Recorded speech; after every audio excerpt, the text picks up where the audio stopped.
Good morning, everyone.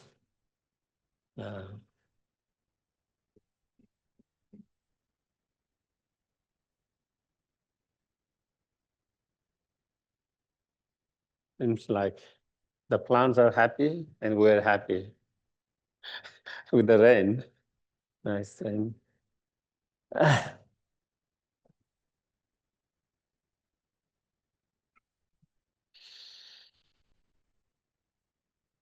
So again, I would like to start with a short mindful breathing meditation exercise to quiet our mind, to bring our mind in moment and present. And then we try to generate good intention, motivation for being here before we start today's talk. Okay.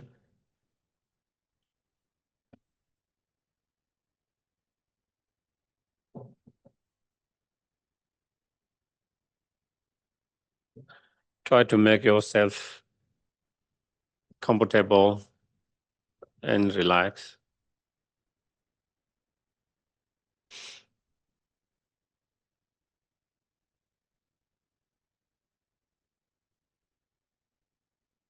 And also, if possible, keep your back straight. Always good to be more awake, alert.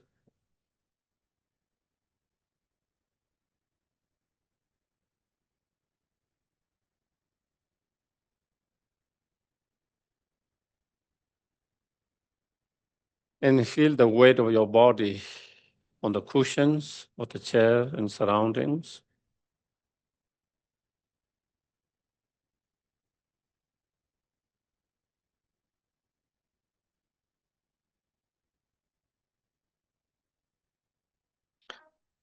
And allow your breath to flow naturally.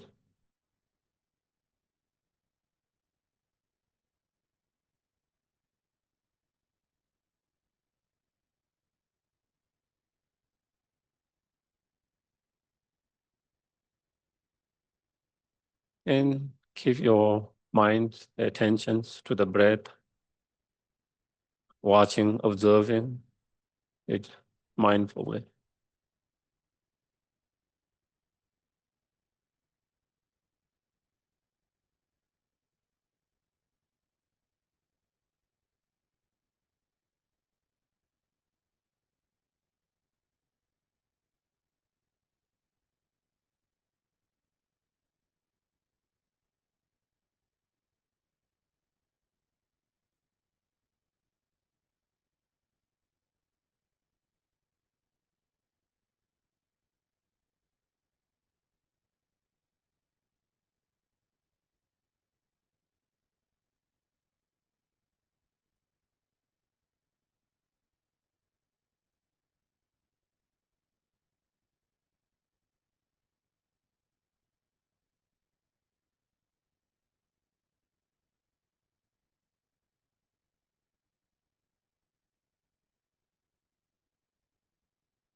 If you find your mind being distracted or something, Recognize that, be aware of that, and bring your mind back to the breath. So anytime you find your mind being distracted somewhere else, you can always bring back to the breath.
Once our mind is settled down,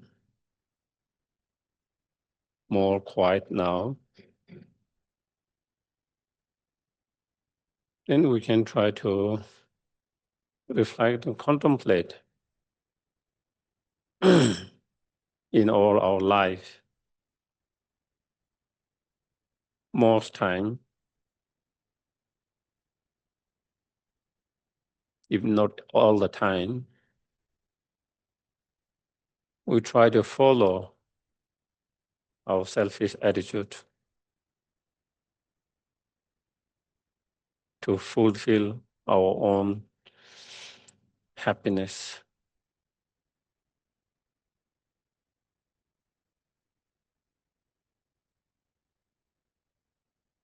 and not so much concern with others, mostly just thinking about our own happiness,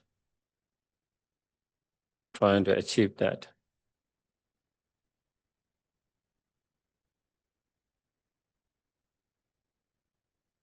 In process, neglect and ignoring the well-being of others.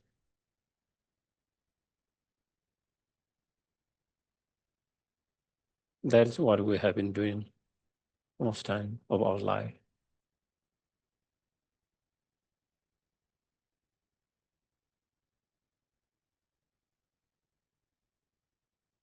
Even we have spent more than half of our life, we haven't been, by following such attitude and formula, we have not been able to really achieve our own true happiness.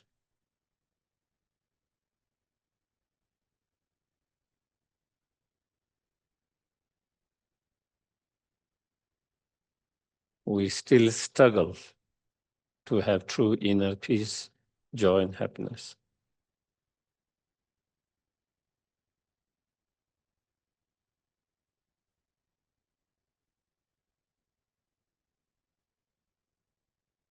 What it shows is, by following this selfish attitude, we have not been able to achieve our own happiness.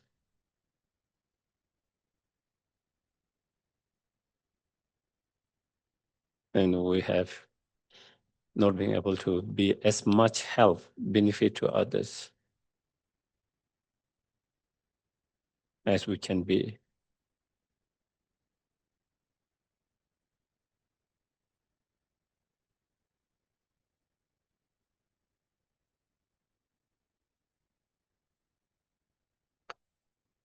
On the other hand,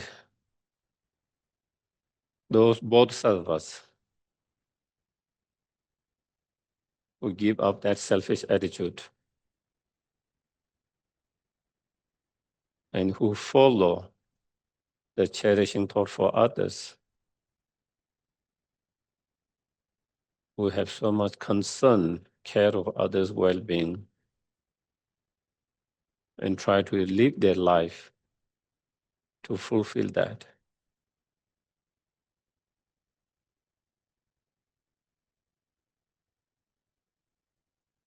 Not only they have been able to help, benefit other sentient beings much more than ourselves.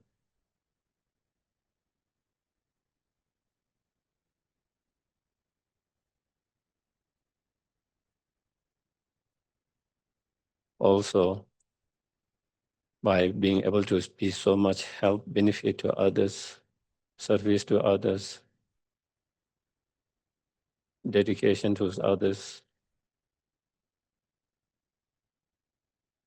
they have found more peace, joy, happiness, sense of meaning, satisfaction in their own life too.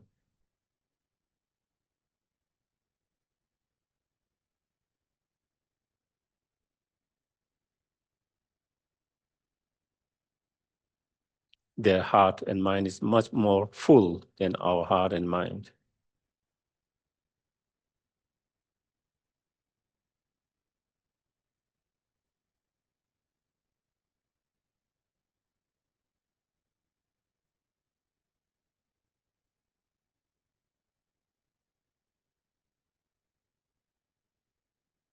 So when we really reflect, contemplate deeply on this,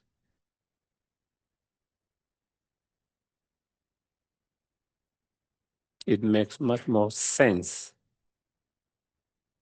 that we try to reduce and eliminate that selfish attitude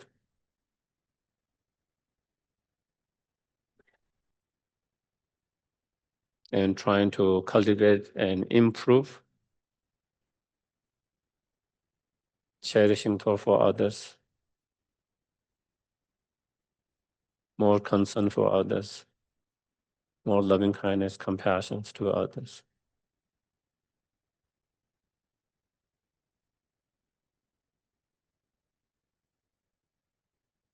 which is the root of others' happiness and our own happiness.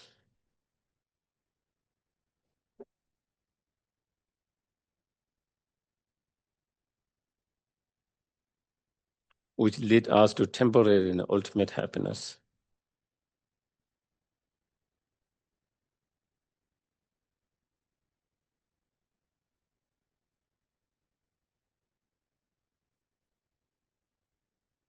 With that understanding, therefore, from now on, I'm going to put as much effort as possible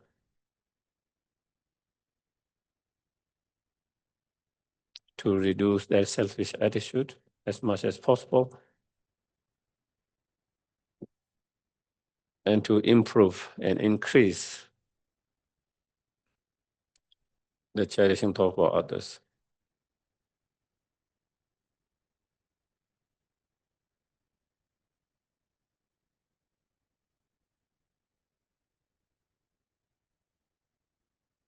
And we cannot be able to achieve that just by wishing it, but we need to engage in the practice, the right meditation, contemplation, practice.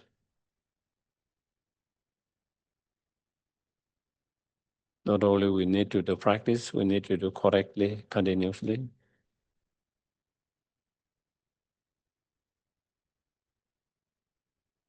For that, we need to be reminded of those practices. We need to continue to study, learn about those practices as much as possible.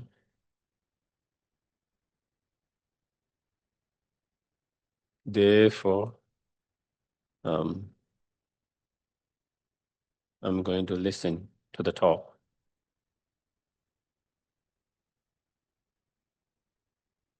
Not only listen, but trying to integrate as much as possible in our everyday life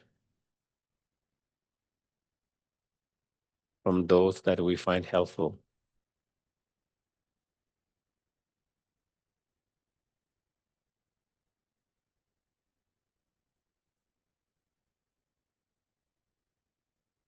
And in order to be not only help, benefit, but to be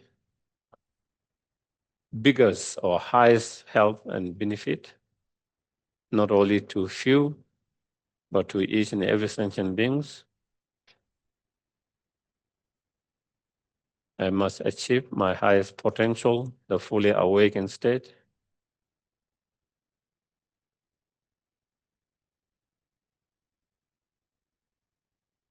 In order to achieve that fully awakened state, I must engage into the bodhisattva path and the practices.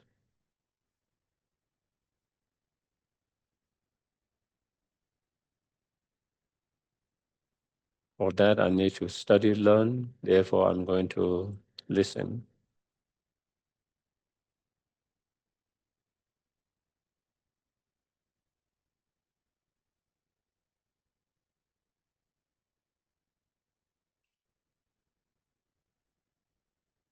May I always have a positive thoughts to all sentient beings. May I always be able to help benefit other sentient beings.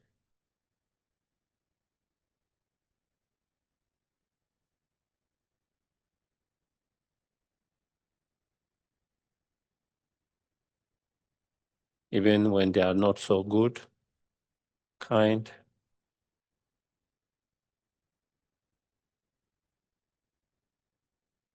And may I never have negative thoughts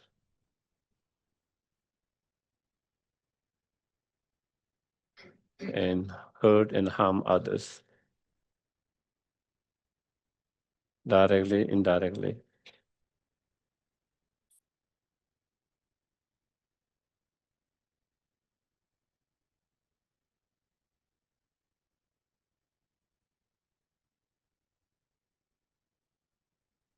Okay?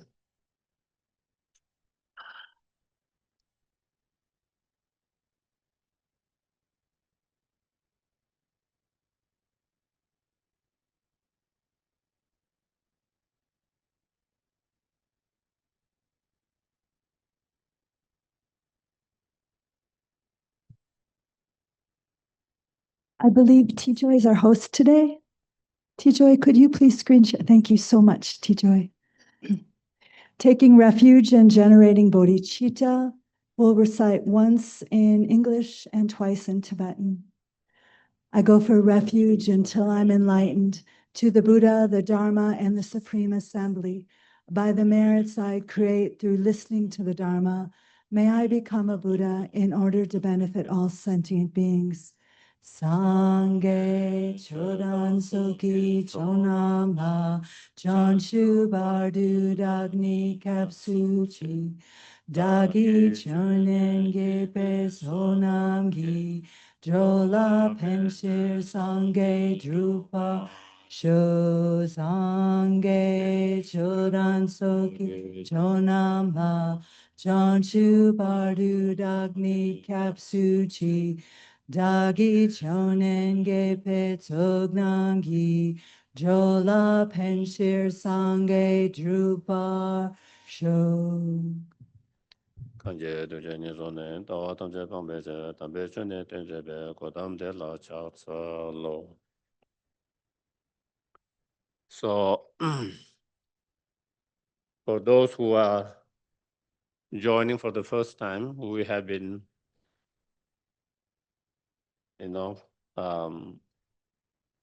going through one particular book or text by the Third Dalai Lama, and we are coming to more closer to the end of it, that particular text. And the main subject's theme of that is the gradual path to enlightenment.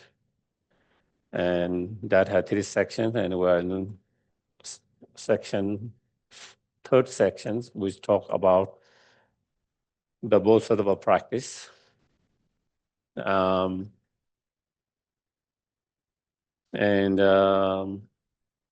as 6 perfections or 6 paramita. And with that, we are on the 5th paramita, which is the paramita of the practice of meditative concentrations. And so we did talk about a little bit last week on that, but we didn't go so much detail in that. Last week we talked about the object of your meditation to develop, shamatha or karma abiding meditative concentrations. We talk about one can use any kind of objects, external, internal objects. And especially in Mahayana's scriptures, they emphasize on using the Buddha's image as the object of meditations. And so maybe today I might talk a little bit on that. If you are using an object of Buddha's image as a meditative object to develop karma abiding shamatha meditative concentrations, you try to visualize the Buddha, and you can take any kind of Buddha, whatever you feel more comfortable. It can be Buddha Shakyamuni if you feel more easy and have connection with the, medicine Buddha, Tara, Avalokiteshvara, whatever Buddha, it doesn't matter, one of the Buddha's image. When you are trying to develop such meditative concentrations, then the size of the Buddha's image you try to use is not too big, not too small. It's like, 4 inches, If it's too big, your mind can get distracted. If it's too small, your mind can be kind of singing, kind of dull. So, but that size is not a, what you call, fixed. It can be a little small, a little bigger, that is kind of. And again, when you are using that, where you keep that image is as though when you look straight, where you can see straight, not too high, not too low. Of course, with some other practice, we use above, but that is for different purpose. Or here, when you are using for meditative concentrations, so if you are looking straight, the image is just where you can see with your eyes, that height. And not too far away, not too close, maybe 2 meters. Again, this is just a advice, it doesn't have always. So that is in terms of, if you're trying to develop karma abiding, then you shouldn't change the image of the Buddha from one to another all the time. You just you decide whatever image you want to use at the very beginning, then you try to keep that same image, not changing different Buddhas every day or every week or every month, in order to develop that kind of karma abiding. So you try to use the same image. And to help that, one of the reasons why we have statues, Thanga, or pictures, images of the Buddhas is so that we can use it for our meditations. So if you have something in front of you, you look at it, and then you have image of that, and then you try to keep that image in your mind without looking at it, you know.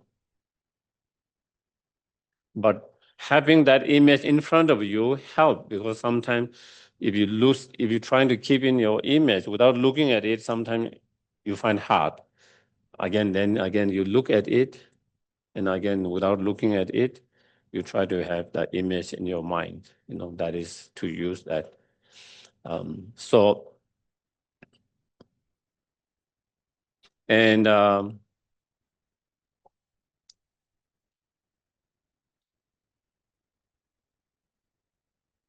so we talk about, and then,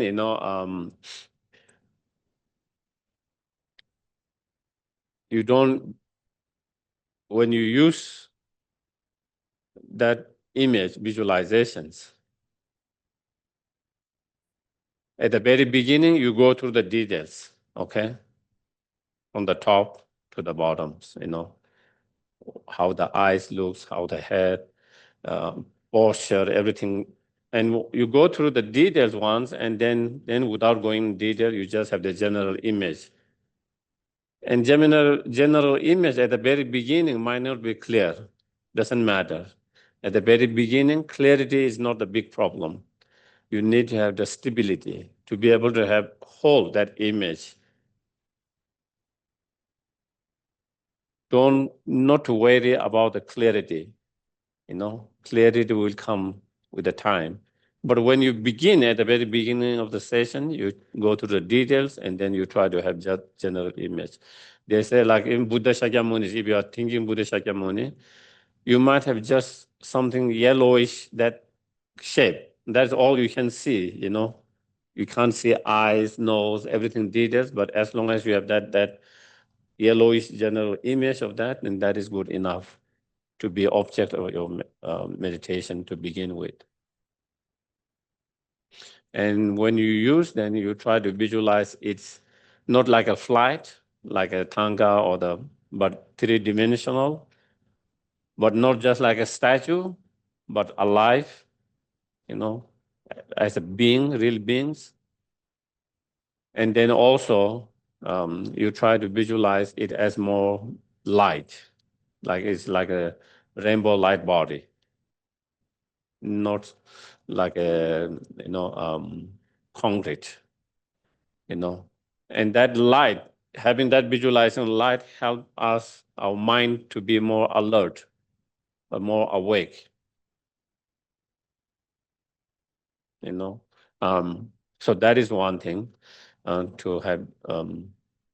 At the same time, you visualize that is very heavy, that it doesn't move, it just stay there all the time. Because, if it's moved, then again, your mind get distracted. Your mind follow the movements. And so then again, you cannot develop that stability. So again, when you visualize, even though it's a light, but at the same time, it's a very heavy, that it doesn't move, So that is just some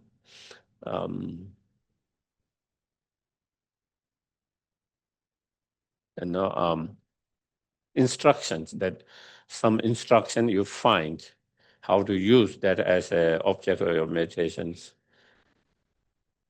concentrations. If you decide to use that as a meditative object of your meditative concentrations.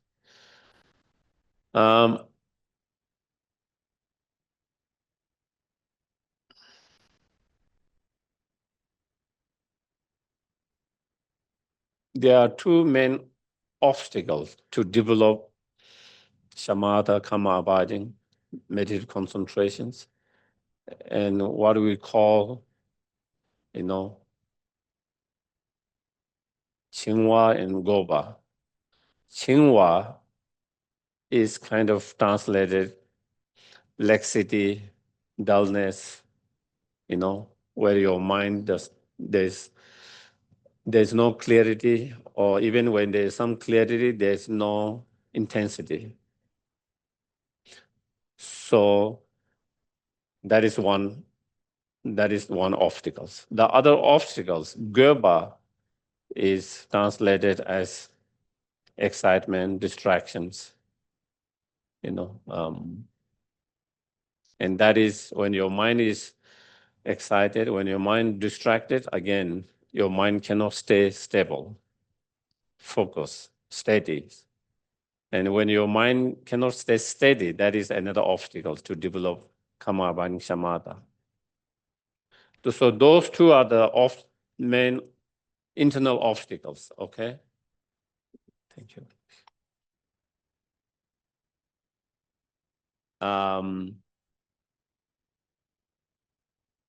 Excitement or distractions, and laxity or dullness. So we have to overcome those two things to really develop, what we call shamatha or karma abiding, where your mind is very stable, steady, to be able to keep your object of whatever meditations that you decide to focus on, without losing it, very stable, steady. And also there's clarity in there and there's intensity in that. And to have that, then the main tools to develop that is mindfulness and introspection mind,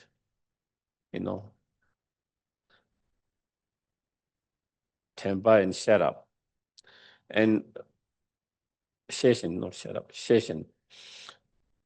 Or the mindfulness is the mind, that does not lose the objects, the instruction and the objects, and to be able to hold that objects, the object of meditation, through that mindfulness mind. The mindfulness mind is the mind or the tool that help to hold the objects of the meditation in your mind. The introspections is the one who try to investigate time to time whether your mind is focused or not. If your mind is not focused, then again, that helps us to recognize that, be aware of that. And when you recognize aware, then you can bring back your mind to the objects that you want to focus on, that you are trying to hold on, So you need those two, even though your mindfulness, you try to hold with your mindfulness to the object, but sometimes our mind get distracted. Or sometimes even our mind is not distracted, our mind started to become a little bit dull, fall into laxity. And sometimes even we are falling into the laxity or distraction, sometimes we are not aware, our mind is not aware. So introspection mind is the tool that help us to be aware, recognize that, so that we can, my mind is falling into laxity, dullness, or my mind is being too excited or getting distracted. And so that introspection mind help us to have that awareness, recognition, and so that we can again bring back our mind to the object that we want to focus on. So those are the two tools that one need to develop, in order to develop, have those two tools to develop the karma abiding. So as I mentioned last week, I'm going to go through the 9 stages of the meditations. The first stages of the meditations. So 9 stages are again, state of your meditation, state of your mind in your meditations that you develop, The first stages is called, placing the mind to the object. Okay, so what about object here? Let's say the Buddha's image. Placing the mind. So here, so first is finding the objects. So you find the objects. So in these cases, let's say the Buddha's image. Okay, so you place your mind to that object, placing the mind. That is the first step, first stages in your meditations in terms of to develop karma abiding. And when you started to meditate, whether you are using the Buddha's image or breath or any other objects to,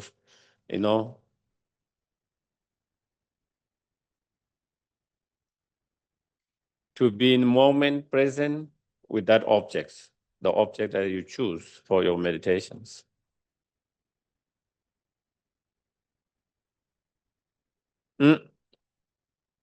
At the very beginning, when you started to meditations, it might feel like that there's more conception, more thoughts arising than normal. Have any of you recognized that, found that? And sometimes we might feel someone who is starting at the very beginning, oh, I didn't have so much thought before, but once I started meditating, I'm starting to have more thoughts. Do you get it? When I'm starting to meditate, I should have less thought, but I'm starting to see more thoughts, which I didn't have so much thought before. But here, it's not that you don't have much thought before. Before you didn't recognize it. You are not aware of that. Now, when you are sitting down, you are trying to focus.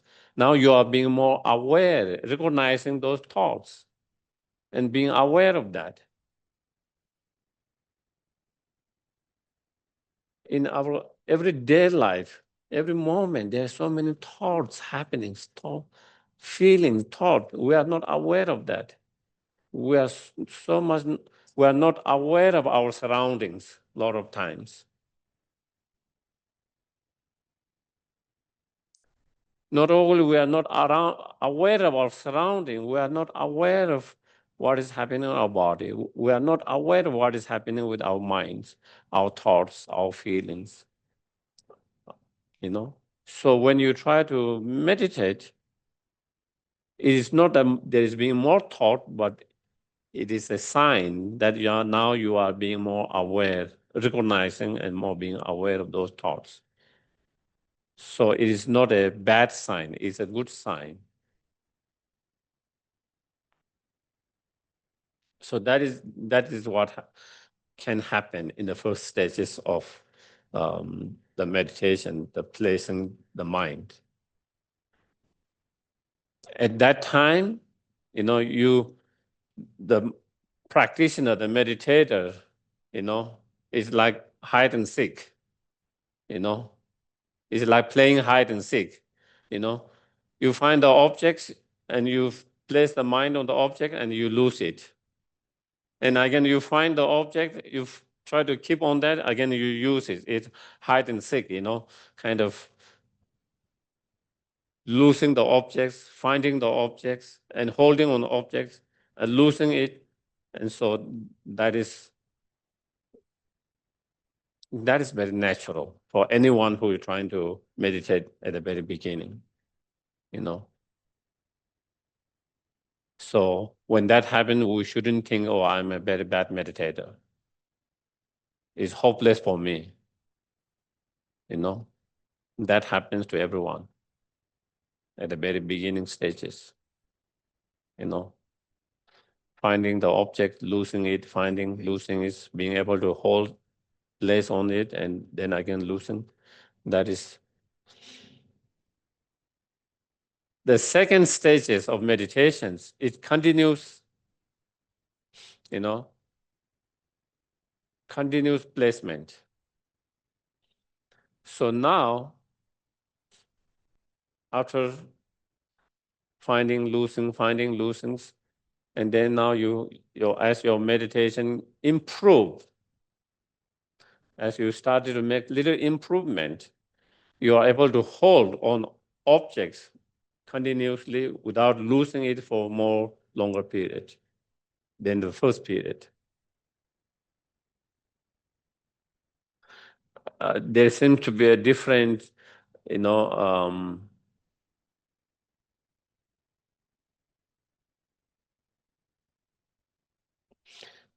instructions or comments, um, if you are able to hold on the objects of your meditations without losing it for 10 minutes, then maybe you progress to the second stages,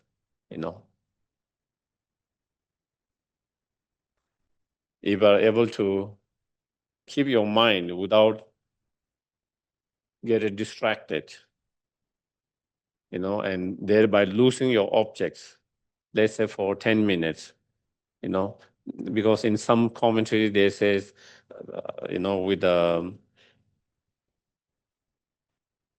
at the time of reciting one mala of Om Mani Padme Hum, but I think that must be reciting very slowly, If you are reciting very fast, it just take less than 1 minute, So I think it's when you are, and then some others, so they give different example, but I think in some they say around 10 minutes, if you are able to do that, then. So even in the second stages, you still lose your objects, okay? You still lose your object, but you are able to focus on the objects for longer duration than the first object without losing it. In the first stages, you lose very quickly, very quickly. You cannot concentrate without getting distracted or losing it for a long time. But in second stages, you still continue to lose your objects because you get distracted by something, certain other thought, mind, and then your body is here, your mind is somewhere else, shopping. Your mind is shopping, and you are already in the Trader Joe's,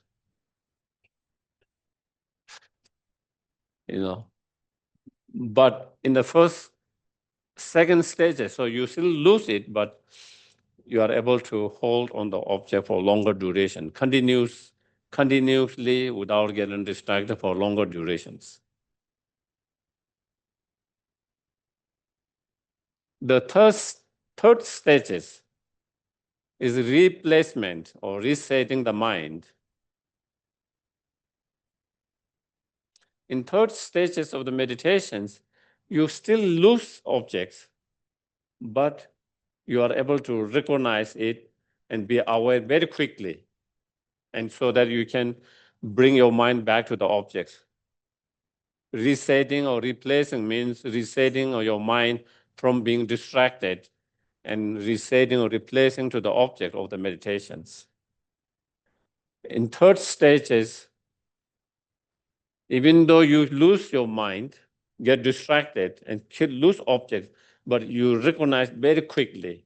It doesn't become long time where before you recognize and be aware that, and then, oh, I've been distracted, or I've been losing my objects. But immediately, very quickly, because you have improved your mindfulness. And because of improvement in your mindfulness and that practice, you are able to recognize and be aware very quickly whenever your mind gets distracted. At the very beginning, sometimes you might be distracted for 10 minutes, still you are not aware. Sometimes 5 minutes, 10 minutes, your mind can be wandering, going, traveling all over the world. Maybe sometime even maybe 15 minutes. Then as you improve your meditation, it becomes less. You are able to be more aware quickly. Instead of 15 minutes, within 10 minutes. Instead of 10 minutes, over the time, within the 5 minutes. Slowly, within the 5 minutes, you will be able to be aware and recognize it immediately within the few minutes. And slowly, even within the few seconds. Within the few seconds, you are able to recognize and aware, oh, my mind is going somewhere else. So you are able to catch up very quickly when your mind is distracted. Catch up very quickly and to be able to bring back.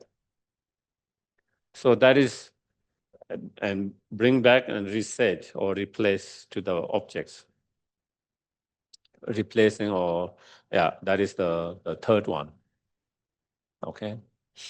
Mm.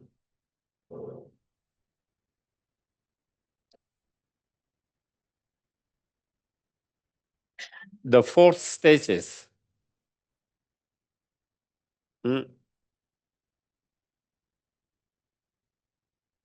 Close placement. Close means being not too far away, but closer.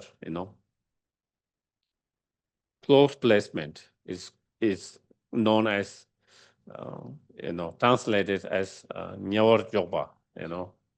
Nyewa means kind of close. Ringwa means distant. The close placement. So at this stage, fourth stage, your practice of mindfulness has been much more stronger and completed. The power of mindfulness become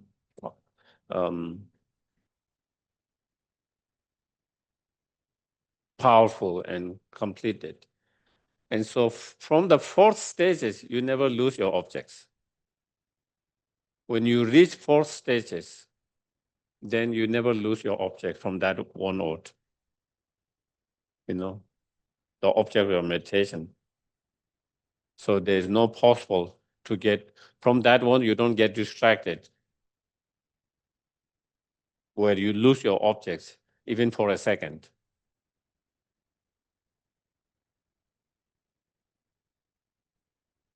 You don't lose objects, but that doesn't mean that you don't get distracted.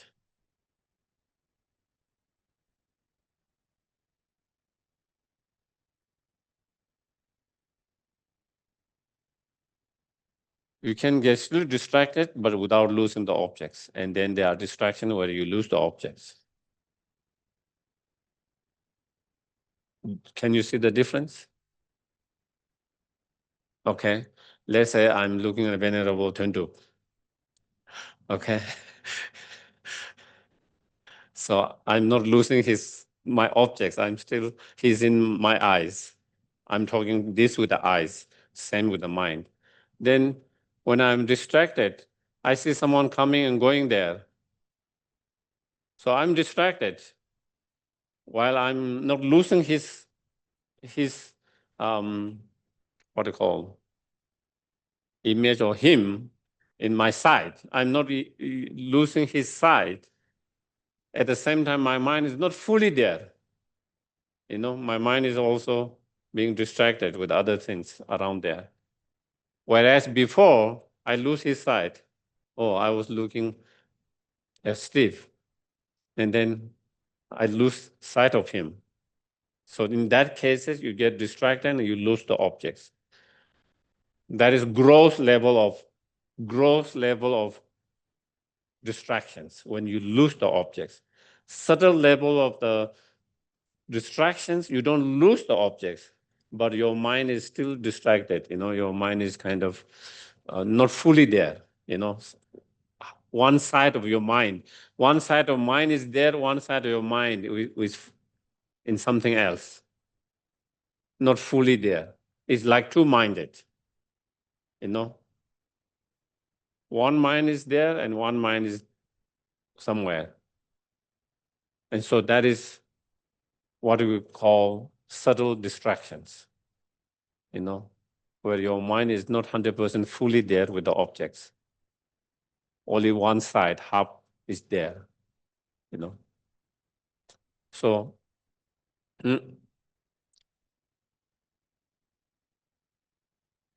with the meditations, is the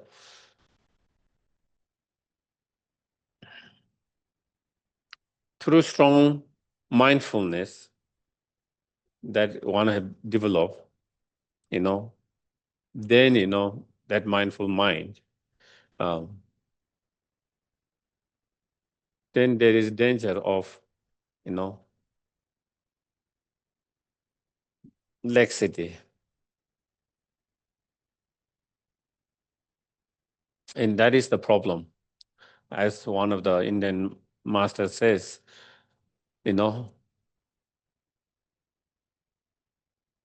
mindfulness in a way is almost like withdrawing your mind. Whereas the introspection mind is expanding the mind. When you expand it, there is a danger of excitement, distractions. When you withdraw, there is a danger of dullness and sinking. And that is the problem. Not being able to find the right balance is about finding the right balance, And so that is where, with that mindfulness, and so again, there is a danger of laxity, the dullness.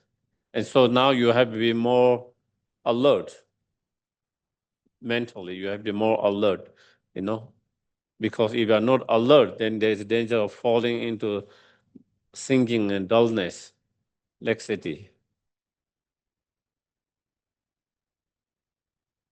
But the problem is when you are very alert, if you are too alert, then again there can become a distractions.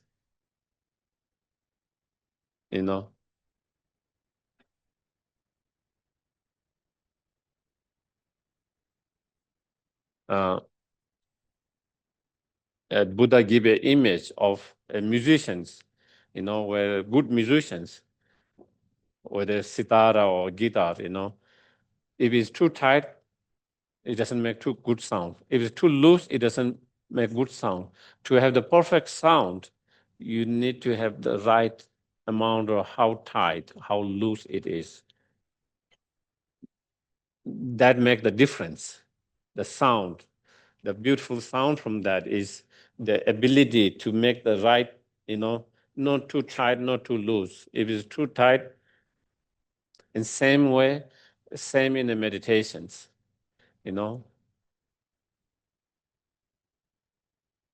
That is the struggles for the meditators. To find a karma abiding shamatha is the struggle is to have that right balance, about the singing, about the what you call effort and relaxing. How much effort you need, how much you need to relax. If you put too much effort, you cannot find that stability. If you relax too much, you can go to the dullness and sinking. If you put too much effort, there's a danger of being excited and distractions. I think we know, I don't know, but I know when I relax too much, then I not only go to laxity, sinking, dullness, but sleep.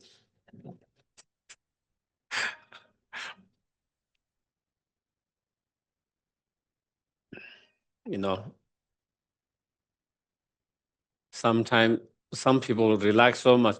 I think they get so exhausted from their work and they come to the meditation and then the whole meditation, they just sleep. It's a relaxing. And so that is,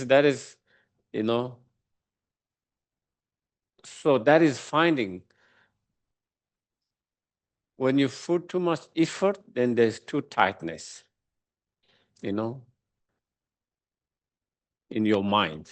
It's too tightness. So again, you cannot find that. But again, when you relax too much, again, there's a danger of laxity, sinking, dullness.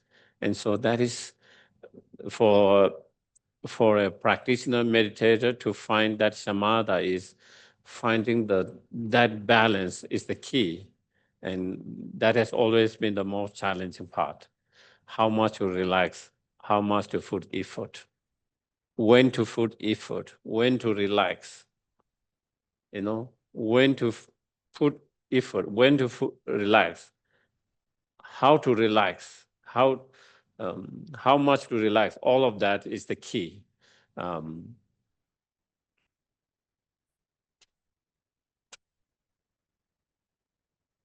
I think we are on the 5, yeah.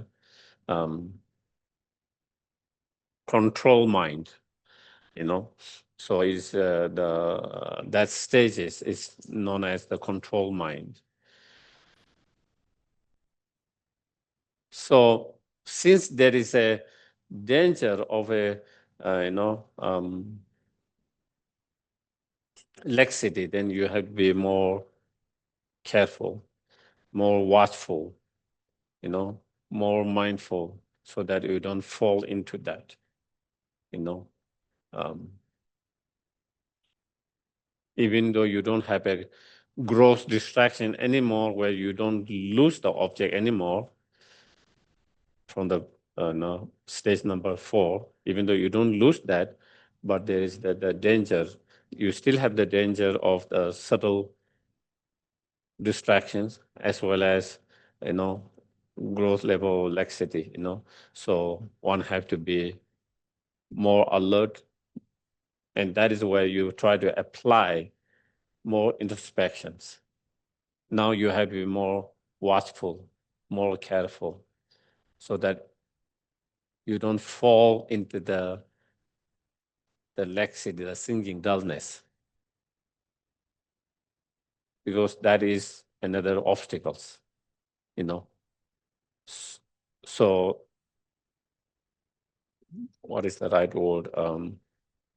Your mind has to be more heightening, more awake, more alert. That is what introspections. The introspection means kinds of constantly watching and checking, being mindful. Again, that is another struggle for meditators in terms of developing shamatha is how much introspection you use or how less you use. If you use too much, your mind again gets more distracted because you are not really sitting, focusing on that object, but your mind is kind of, oh, what is this happening? Oh, this happening. Am I doing this? Am I doing? So that is another kind of dangers.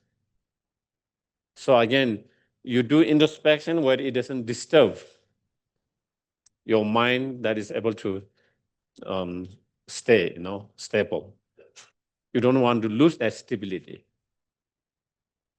And so that is, again, that is where, again, the practitioner have to find in their meditation their own way. If I do too much of this, where I fall danger in that. But at the same time, you have to be more alert because there's a danger of sinking and dullness. Mhm. So that is the 5th one, control mind, And the 6th one, specifications, Shiva. Mm, Specifications mind, and so at the 6th,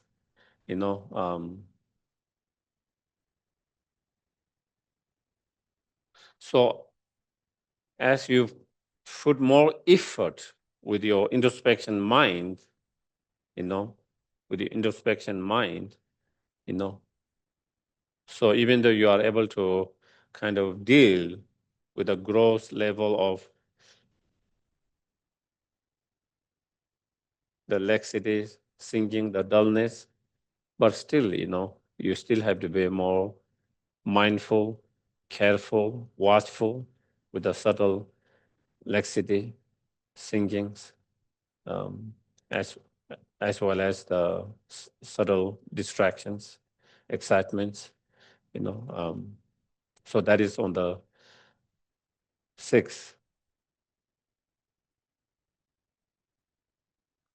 So there, now you don't have so much of danger of the gross distractions and the laxity, but still the subtle one, still you have not overcome them. So still you have to be more mindful, careful of that. And in the 7 stages, Nyawara Shiva, which is thoroughly pacification or thoroughly pacified, 7 stages, from there you haven't overcome the subtle distraction and laxity or thinking, but still, you know, still you have to be mindful and watchful. There isn't too much danger of that, but still, you don't have to pay as so much attention as previously, but you still have to pay attention. Here now you can relax a little bit more. It is mentioned, is in a war that you have overpowered the enemy. You haven't destroyed the enemy, but you have destroyed their power. So you don't have to be so much wary. You just have to just keep a little bit eye on that. You know that they cannot totally destroy you. You have destroyed all their ability, all their power, everything's. The enemy is still there, but they cannot do much damage to it anymore. They don't have the power, the ability to do much damage to you. And so therefore the singing and laxity hasn't totally, the subtle level has totally not gone, but there is very little damage they can do, very little harm they can do. So because of that, you don't have to have same level of the heightening mind like before. You can start to kind of relax a little bit more,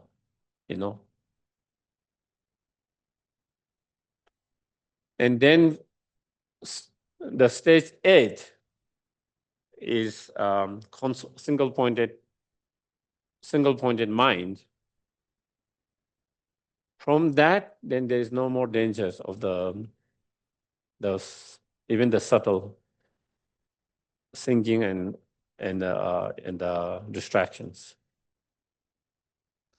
At the very beginning of your meditation sessions, you need little effort.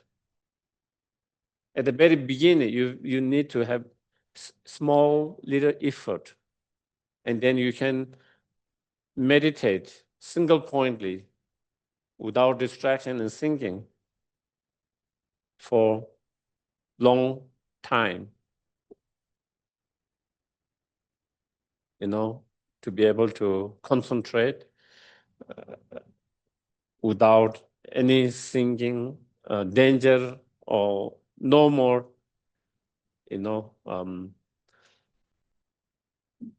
distraction and thinking anymore. And you can meditate for hours, And the 9th one is called, balanced mind in some translations, Anyam.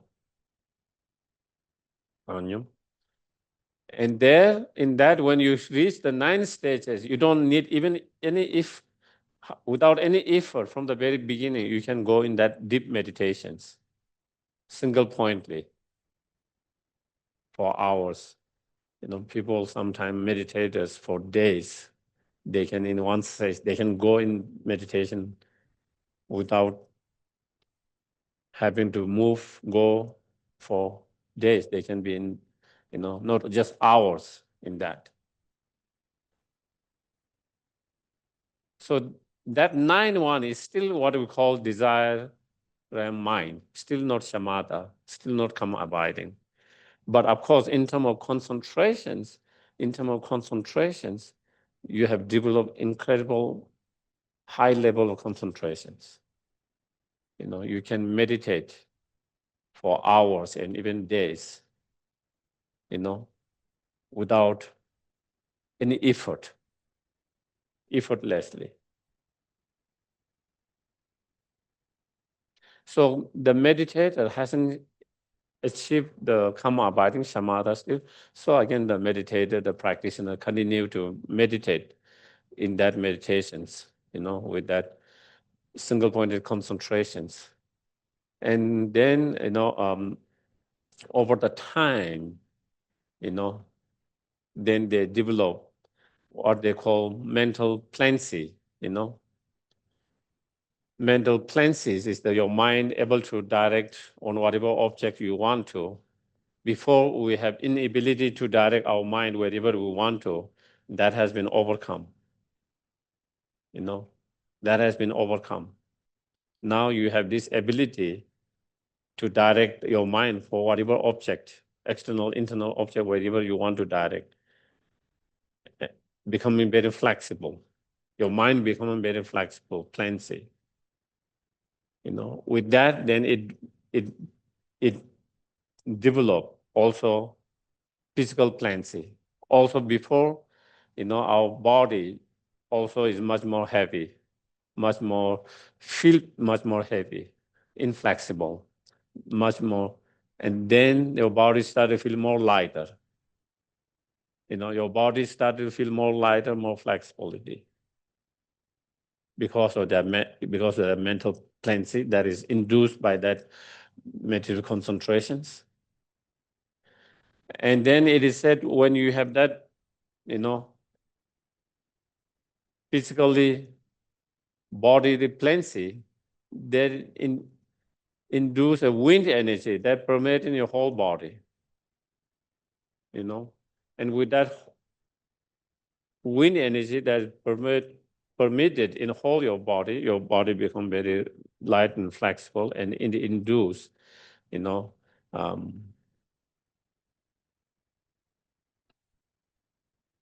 physically bodily sensation and pleasant sensations, bliss. And that induce then mental bliss. Mental bliss. That induced the, kind of very pleasant feeling, mental pleasant feeling, joyful feeling, pleasant, blissful feelings. And is it something blissful feeling that you are experiencing? Probably you have never experienced before. Your mind gets excited, uplifted. And so your mind is unable to concentrate or stable, because your mind is uplifted because of that blissfulness.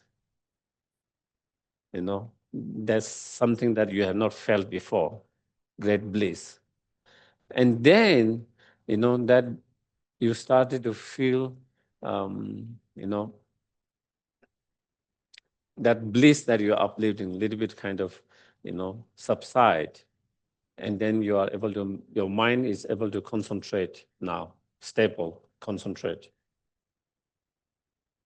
And then you are able to feel that blissfulness at the same time to be able to concentrate, stable, without being uplifted, like the first instance. And that is when you achieve shamatha, karma abiding.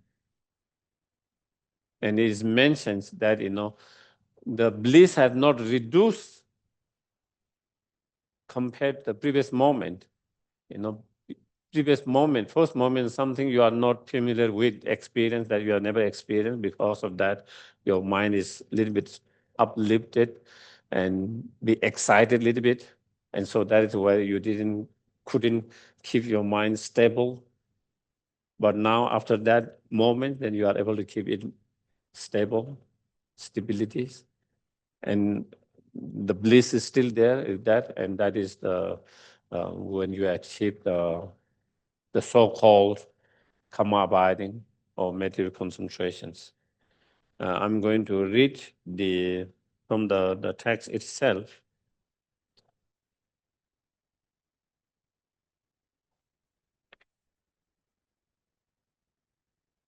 So we have finished all, is page number 28, and Je Rinpoche said, there's the quotation, I'm going to read the quotations where it says, Je Rinpoche or Lama Tsongkhapa said in his Song of the Spiritual Experience, concentration, the king to rule the mind. So when you have this kind of karma abiding or shamatha, then you have this ability to direct your mind wherever you want, whatever object you want to direct, you know. You want to direct your mind to breathing, you want to direct your mind for some other object, you want to direct your mind for wisdom in analytic meditation, you want to direct your mind to meditation, loving kindness, compassion, whatever objects, whatever virtues you direct, you can direct your mind to whatever objects. So now you have certain control over your mind. So there's like you become now like the king, this concentration like the king. The king asks whatever they ask to do that, the other follows. Okay. Similarly, through this concentration, you have this ability to direct wherever you want to direct your mind. So that is why concentration is king to rule the mind. When it's stabilized, it sits like a mountains. And when you achieve this kind of meditative concentration, karma, abiding, samatha, when you meditate, it's like nothing can disturb you, like mountains. No matter how many storms, rains, it can disturb, it can move the mountains. Similarly, your mind, it is mentioned, like someone who have achieved that kind of karma abiding, when they are in deep meditation, karma abiding, you can bang everything around them. You can never disturb their concentrations. So they can go in the most busy places, most noise, busy places, and they can go in the deep meditations without being disturbed, just like the mountains. So when you reach that, then it doesn't become, the place is not so important. Beginner, the place become important, But when you reach someone who have reached, then, nothing can disturb your concentrations, your focus, and you become like the mountains, When directed, it can enter all virtuous meditation. When you keep it concentrated on one object, you can become like mountain. But when you direct it others objects, you have the ability to direct to all the objects. Anywhere, any virtuous meditation objects that you want to direct. It leads to every physical and mental joy, as we mentioned. When you achieve that karma abiding, you have bodily, physical bliss as well as mental joy, blissfulness. Immediately it gives you that blissful feelings on physical sensation, on physical level, on mental level.